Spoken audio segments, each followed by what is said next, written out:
Hello और welcome student. स्वागत है आपका करण गुप्ता ट्वेल्थ क्लासेस में, जिसमें हम आज बात करेंगे एक बहुत ही इंपॉर्टेंट टॉपिक पे। और आज हम बात करेंगे कि जब आप कोई भी क्वेश्चन पेपर अटेम्प्ट करें एग्जाम हॉल के अंदर, जब हम कोई भी क्वेश्चन पेपर अटेम्प्ट करते हैं तो उसमें आपको कैसे लिखना है, आपको आपके आंसर बुक में कैसे लिखना है जिससे कि आप ज्यादा से ज्यादा मार्क्स ले सकें, और ऐसे क्या रीजन होते हैं जिसकी वजह से आपके मार्क्स काफी कम हो जाते हैं। तो इस वीडियो के अंदर तो हम यही डिस्कस करेंगे कि आपको किस टाइप से लिखना है जिससे आपको अच्छे से अच्छे मार्क्स मिल सकें। इसके आने वाले जो इसका अगला पार्ट होगा, जो अगला हमारा वीडियो होगा, उसके अंदर हम ये डिस्कस करेंगे कि आप क्या क्या गलतियां करते हैं। बट यहां पर हम ये बात करने वाले हैं कि आपको क्या क्या चीजें याद रखनी है, जिससे मतलब याद रखने से मतलब ये है कि आपको कैसे क्वेश्चन पेपर अटेम्प्ट करना है जिससे कि आप अच्छे से अच्छे मार्क्स ले सकें। क्योंकि कई बार मैंने ऐसा देखा है कि लड़कों को ये चीजें पता ही नहीं होती है, खासकर उन लड़कों को जो कि कॉलेज में पहली बार क्वेश्चन पेपर अटेम्प्ट करते हैं या पेपर देते हैं। और कई बार तो मैंने ऐसा भी देखा है कि लड़के कई बार पेपर दे चुके होते हैं, लास्ट ईयर तक पहुंच जाते हैं, बट उनको उनके टीचर्स बताते ही नहीं है कि उनको क्वेश्चन पेपर कैसे अटेम्प्ट करना है, आंसर बुक में कैसे लिखना है। तो इस वीडियो के माध्यम से मैं आपको सिस्टमेटिक वे में बताने की कोशिश करूंगा और समझाने की कोशिश करूंगा कि आपको कैसे क्वेश्चन पेपर अटेम्प्ट करना है और आंसर बुक में आपको कैसे लिखना है। तो ज्यादा समय नहीं गवाते हैं और वीडियो स्टार्ट करते हैं। तो सबसे पहला जो पॉइंट है मेरा वो ये है कि जब भी आप कोई भी पेपर लिखना स्टार्ट करें तो सबसे पहला क्वेश्चन आप वो अटेम्प्ट करें जिसपे आपको पूरा कॉन्फिडेंस हो, जो आपको सबसे अच्छा तरीके से आता हो, चाहे वो क्वेश्चन नंबर एंड का वही हो। ठीक है, अगर वो आखिरी क्वेश्चन भी हो ना तो भी आपको सबसे पहले उसको अटेम्प्ट करना है, क्योंकि उस क्वेश्चन के ऊपर आपको सबसे ज्यादा कॉन्फिडेंस है। उसको आप बिल्कुल सिस्टमेटिक वे में लिख पाएंगे और उसके अंदर किसी टाइप की गलती नहीं होगी और किसी भी टाइप की ओवर राइटिंग, किसी टाइप की कटिंग नहीं होगी।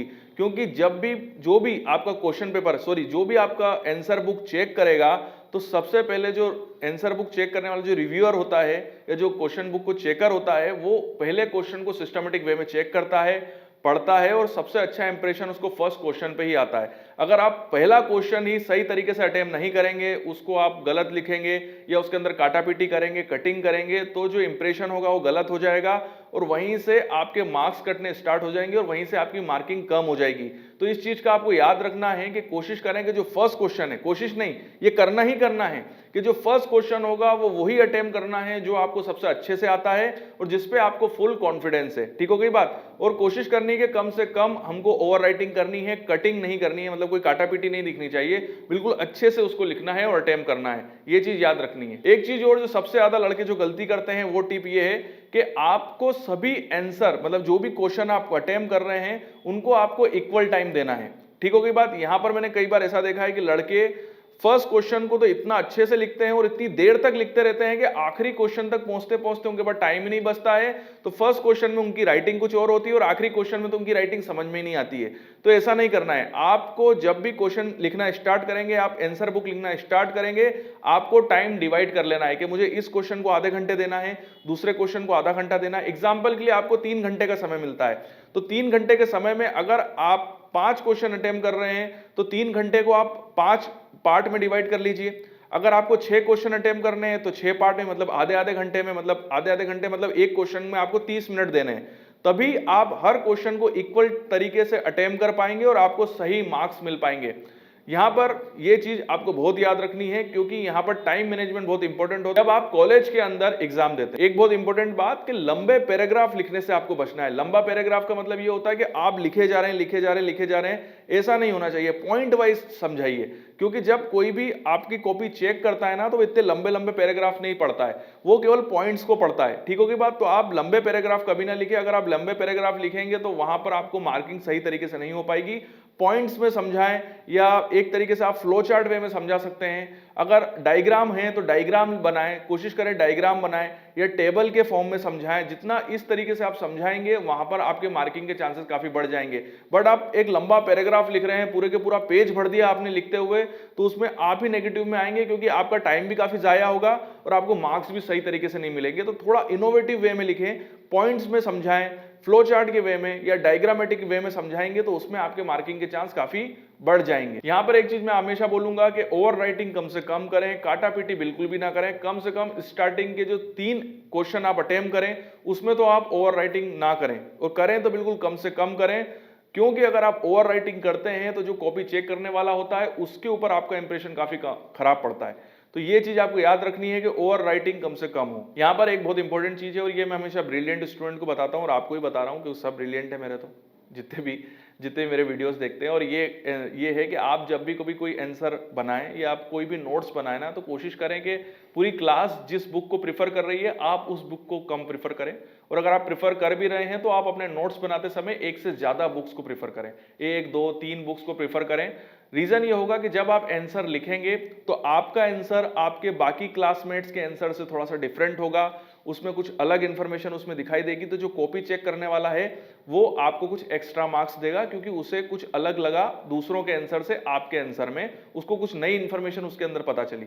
तो ये चीज आपको याद रखनी है कि जब भी आप नोट्स बनाएं तो एक या दो से ज्यादा बुक्स को प्रिफर करें। कोशिश करें कि जो पूरी क्लास जिस बुक को प्रिफर कर रही है उसके अलावा कुछ और बुक्स को प्रिफर करें। अगर आपको ऐसा लगता है कि वो बुक प्रिफर करना बहुत जरूरी है तो जरूर प्रिफर करें, बट आपको ऐसा लग रहा है कि इस बुक के अलावा भी मैं दूसरी बुक प्रिफर कर सकता हूं तो आप उसको यूज कर सकते हैं। जिससे ये होगा कि आपका जो आंसर होगा वो दूसरों के आंसर से थोड़ा सा डिफरेंट हो जाएगा और आपको मार्क्स में भी थोड़ा सा वेटेज मिलेगा। यहां पर एक बहुत इंपॉर्टेंट चीज है, वो ये है कि स्टैंडर्ड बुक्स को प्रिफर करें। नोट्स जब भी बनाएं अच्छी बुक्स को प्रिफर करें, फॉरेन राइटर्स को प्रिफर करें। जब आप एग्जाम में लिखेंगे तो फॉरेन राइटर्स की जो नॉलेज होता है और जो उसके अंदर जो इन्फॉर्मेशन हमको मिलती है वो काफ़ी अच्छी होती है, जो इंडियन बुक्स में काफ़ी कम मिल पाती है।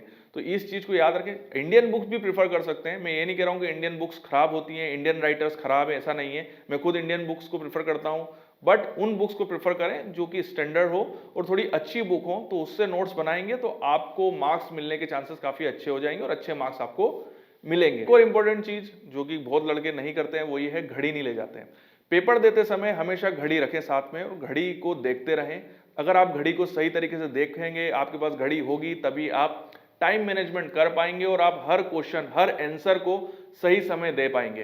तो ये चीज आपको याद रखनी है कि पेपर देते समय आपको अपने पास घड़ी रखनी है, घड़ी घर से लेके जाएं। एक और बहुत इंपॉर्टेंट चीज जो बहुत बड़े लड़के करते हैं और उसका मैं आपको एक बहुत अच्छा समाधान बता देता हूँ। वो ये समाधान ये है कि अगर आप कोई क्वेश्चन अटेम्प्ट कर रहे हैं, कोई आंसर लिख रहे हैं और आपको ऐसा लग रहा है कि इस आंसर के में तो मुझे बहुत कुछ आता है बट मेरे पास टाइम नहीं है, तो आप और मुझे दूसरे क्वेश्चन पे भी टाइम देना है, जैसे मैंने आपको बताया कि हर आंसर को आपको इक्वल समय देना है, तो ये चीज कर सकते हैं कि आप उस समय 1 2 पेज छोड़ दें और अगले आंसर की तरफ चले जाएं और उसको लिखना स्टार्ट करें। बाद में एंड में जब आपके पास टाइम बचा हुआ हो तो वापस उस तरफ आ जाएं और उन 1 2 पेज जो आपने छोड़े थे उनको वापस लिख दें। ठीक है, इससे होगा ये कि आप प्रॉपर तरीके से सभी क्वेश्चंस को सही समय दे पाएंगे, क्योंकि अगर आप एक ही क्वेश्चन को लिखते गए तो मैं आपको बता रहा हूं कि एंड में बिल्कुल भी समय नहीं बचेगा और आप बाकी के क्वेश्चंस को सही तरीके से अटेम्प्ट नहीं कर पाएंगे। तो आप एक काम कर सकते हैं कि कुछ पेज छोड़ दें और अगले क्वेश्चन पर चले जाएं और एंड में आके फिर उसको कंप्लीट कर दें। यहां पर एक चीज बहुत इंपॉर्टेंट है और ये आपको याद रखना है कि क्वेश्चन के मार्किंग के हिसाब से आपको क्वेश्चंस को अटेम्प्ट करना है। अगर क्वेश्चन 3 नंबर का है तो आपको 3 नंबर के हिसाब से अटेम्प्ट करना है, 10 नंबर का है तो उसको 10 नंबर के हिसाब से अटेम्प्ट करना है। कई बार मैंने ऐसा देखा है कि लड़के जब क्वेश्चन अटेम्प्ट करते हैं तो 3 नंबर के क्वेश्चन को तो 3-4 पेज 10 पेज भर देते हैं और आखिरी का जो 10 नंबर का क्वेश्चन होता है उसको 2 पेज भरते हैं। तो इस चीज का आपको याद रखना है कि जिस हिसाब से मार्किंग है उसी हिसाब से आपको क्वेश्चंस को अटेम्प्ट करना है और लिखना है। बाकी एक बहुत इंपॉर्टेंट चीज जो मैंने अभी आगे डिस्कस करी थी, बहुत इंपॉर्टेंट है, डायग्राम हमेशा बनाएं। कोशिश करें कि डायग्रामेटिकली रिप्रेजेंट करें, क्योंकि जब कोई कॉपी चेक करता है तो डायग्राम से उसको बहुत ईजी होता है कॉपी को चेक करना और आपको मार्किंग भी काफी अच्छी मिलेगी। नीट और क्लीन डायग्राम बनाने की कोशिश करें। आंसर में जो बड़े बड़े पैराग्राफ होते हैं ना, तो जो चेकिंग करने वाला होता है ना उसको पूरा पैराग्राफ पढ़ना पड़ता है, बट जब अगर आप डायग्रामेटिकली या पॉइंट्स के वे में या आप टेबुलर फॉर्म में जब आप किसी आंसर को समझाते हैं ना, तो क्वेश्चन चेक करने वाला भी काफी इजी वे में उस क्वेश्चन को चेक कर पाता है और आपको बहुत अच्छी सी मार्किंग मिलती है, क्योंकि वो सिस्टमेटिक वे में पढ़ लेता है। बट आप बड़े बड़े पैराग्राफ के वे में समझाओगे और डायग्राम नहीं बनाओगे तो वहां पर वो प्रॉब्लम आती है और सबको फिर वो एवरेज मार्किंग हो जाती है। तो ये चीज याद रखनी है कि अगर क्वेश्चन के अंदर डायग्राम है, मैं ये नहीं कह रहा हूं कि डायग्राम नहीं हो तो भी बना दो, अगर डायग्राम है तो जरूर बनाओ, एक से ज्यादा डायग्राम बनाने पड़ रहे हैं तो भी बनाओ, बट बनाओ जरूर। अगर आपको अच्छे मार्क्स चाहिए तो आप जरूर डायग्राम बनाइए, अच्छे से बनाइए, नीट एंड क्लीन बनाइए, वो आपको अच्छे से अच्छे मार्क्स दिलवाएंगे।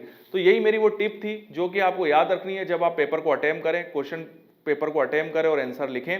यहीं पे वीडियो कंप्लीट करता हूं। ये वीडियो आपको कैसा लगा कमेंट्स में मुझे जरूर बताइएगा।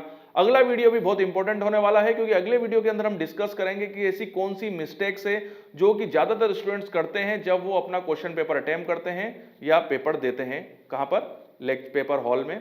तो ये चीज आपको याद रखनी है। तो यहीं पे हम अपने वीडियो कंप्लीट करते हैं और नेक्स्ट वीडियो के अंदर हम बात करेंगे उन मिस्टेक्स के बारे में जो कि स्टूडेंट्स एग्जाम में आंसर को अटेम्प्ट करते समय ज्यादातर करते हैं एग्जाम हॉल के अंदर। तो यहीं पे मैं अपना वीडियो कंप्लीट करता हूं, आपके उज्जवल भविष्य की कामना करता हूं। अगला वीडियो बहुत ही इंपॉर्टेंट होने वाला है, उसको जरूर देखिएगा। इसी के साथ मैं आपके साथ विदा लेता हूं, आपके उज्जवल भविष्य की कामना के साथ। Thank you very much.